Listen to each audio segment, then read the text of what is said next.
How do I think the pyramids were built? To be honest, I have no answer to that question. And anybody who tells you that he or she knows how the pyramids were built are not telling the truth, because we don't know. We don't know. The Great Pyramid contains a number of mysteries. The Great Pyramid, first of all, is very big. The Great Pyramid weighs 6 million tons. We can calculate that from its mass. It weighs 6 million tons. Its footprint is 13 acres. It's more than 750 feet along each side.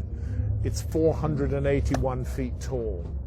More than 2.5 million individual blocks of stone were used in its construction. But it's not just big, it's really, really precise. The Great Pyramid is locked in to the cardinal dimensions of our planet. The Great Pyramid is targeted on true north within 3/60ths of a single degree.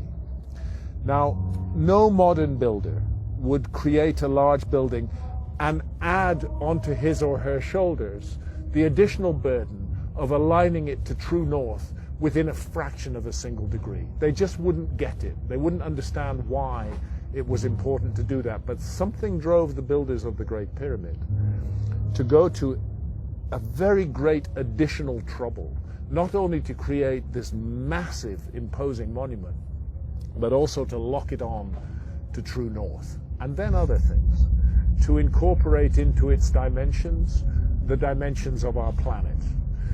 I don't want to get too numerical or possibly even boring here, but if you take the height of the Great Pyramid and multiply it by 43,200, you get the polar radius of the Earth. And if you measure the base perimeter of the Great Pyramid accurately and multiply that measurement by 43,200, you get the equatorial circumference of the Earth. In other words, for thousands of years, through times, through dark ages, when human beings didn't even know they lived on a planet, never mind its dimensions, that monument has encoded and speaks out the dimensions of our planet on a scale of 1 to 43,200. And the scale is not random. The number 43,200 is derived from a key motion of the Earth, which is called the precession of the Earth's axis. The Earth wobbles on its axis very slowly at the rate of 1 degree every 72 years. And 43,200 is a multiple of 72. In fact, I think it's 600 times 72, but I need to double check that. But it's a multiple of 72. Check it out. So they've given us the dimensions of our planet on a scale defined by the planet itself.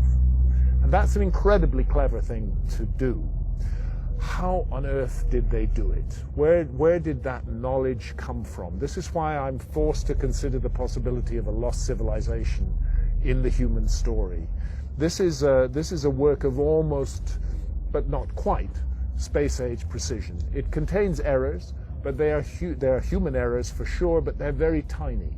The great precision, great skill, great craft. Some people will say to you, oh, the Great Pyramid was built by slaves. That is utter bullshit.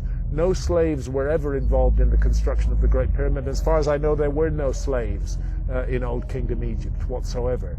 The Great Pyramid, I've climbed it 5 times. I've been in every known chamber in the Great Pyramid. It is a work of stunning artistic achievement.